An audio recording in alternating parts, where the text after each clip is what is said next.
ॐ श्रीगुरुवे नमः।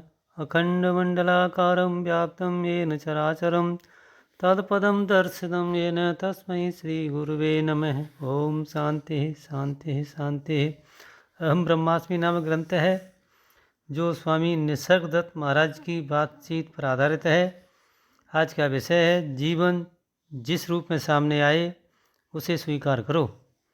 प्रश्न है, भविष्य के लिए तैयारी करने में क्या अनुचित है? महाराज, तुम्हारी तैयारियां इस क्षण में कर्म करने की दृष्टि से कोई विशेष सहायता नहीं करती। स्पष्टतया अभी ही होती है, कर्म अभी ही है। तैयार रहने का भाव कर्म को अवरुद्ध कर देता है और कर्म की वास्तविकता की कसौटी है। प्रश्न, क्या हमारे द्वारा निष्ठा रहित कर्म किए जाने पर भी?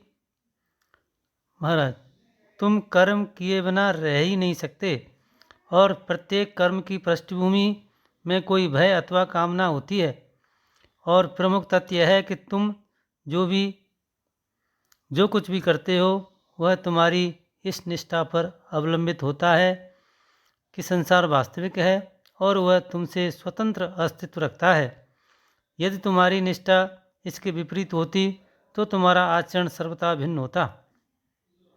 प्रश्नकर्ता, मेरी निष्ठाओं में कोई त्रुटि नहीं है। मेरे कर्म तो परिस्थितियों के द्वारा निर्धारित होते हैं। महाराज, दूसरे शब्दों में तुम अपने आसपास की परिस्थितियों की और जिस संसार में तुम रहते हो उसकी सत्यता के प्रति पूर्णतः आश्वस्त हो। संसार के स्रोत की खोज करोगे तो तुम्हें ज्ञात होगा कि संसार था, उससे पहले तुम थे, और जब संसार शेष नहीं रह जाता तब भी तुम रहते हो। अपनी कालातीत सत्ता की खोज लो, अपनी कालातीत सत्ता को खोज लो और तब तुम्हारे कर्म भी इसका ही परिणाम देंगे। क्या तुमने इसे पा लिया है? प्रश्नकर्ता, जी नहीं, मैंने अभी इसे नहीं पाया है। महाराज, तब तुम्हें और क्या करना शेष है? निश्चय ही यही सर्वाधिक महत्वपूर्ण कार्य है। जब तक तुम हर वस्तु का निरसन न कर दो और पूरी तरह अवलंबन रहित और अपरिभाषित नहीं रह जाते, तब तक तुम्हें यह स्पष्ट न हो सकेगा कि तुम हर वस्तु से विलक्षण और स्वतंत्र हो। यदि एक बार भी तुम अपने आप को जान लेते हो तो यह महत्वहीन हो जाता है कि फिर तुम क्या करते हो। परंतु अपनी स्वतंत्रता को पहचान पाने के लिए यह आवश्यक है कि तुम उस सब को खो जाने दो जिस पर भी तुम अवलंबित थे। आत्म साक्षात्कार संपन्न व्यक्ति सदैव परम तत्व के तल पर स्थित रहता है। उसकी प्रज्ञा, प्रेम तथा साहस समग्र होते हैं और उसके विषय में सापेक्षिक जैसा कुछ नहीं होता।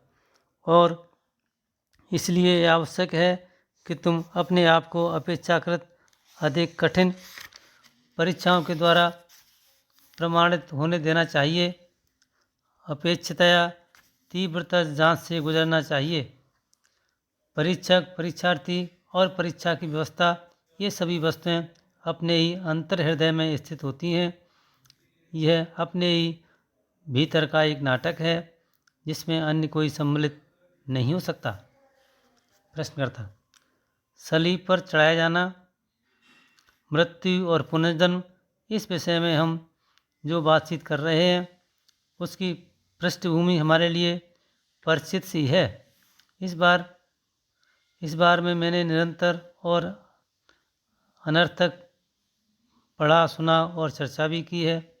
अनर्थक पढ़ा सुना और चर्चा भी की है, पर स्वयं कर पाने में अपने को असमर्थ ही अनुभव किया है। महाराज, चुप और अविचलित बने रहो और तब प्रज्ञा और शक्ति स्वमेव जागृत होंगे।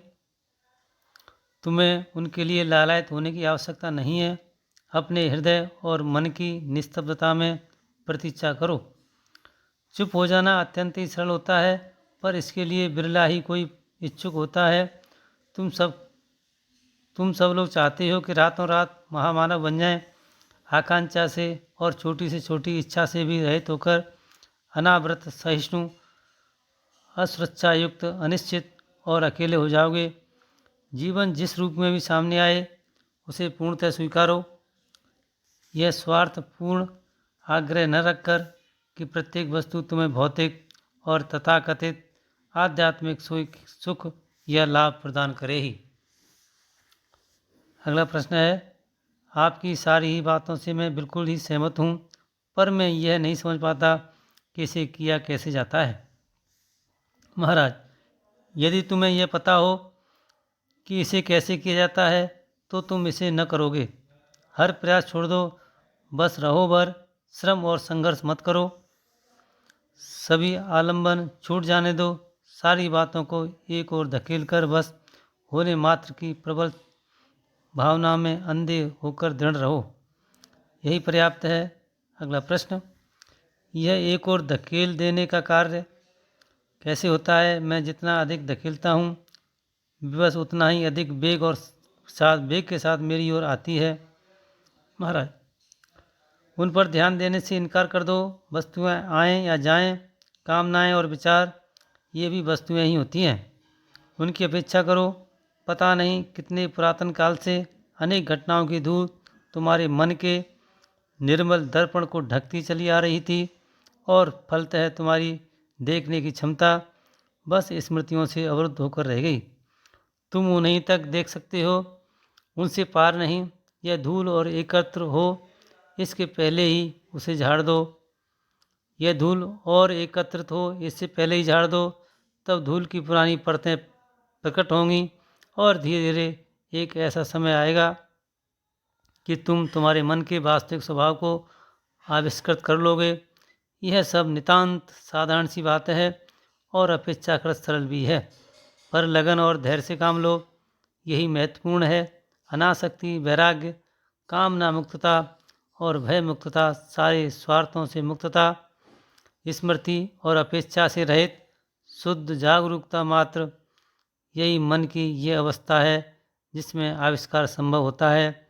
और मूलतः तो मुक्ति का अर्थ ही है आविष्कार करने की स्वतंत्रता। इस प्रकार से विषय समाप्त होता है। ओम शांति शांति शांति।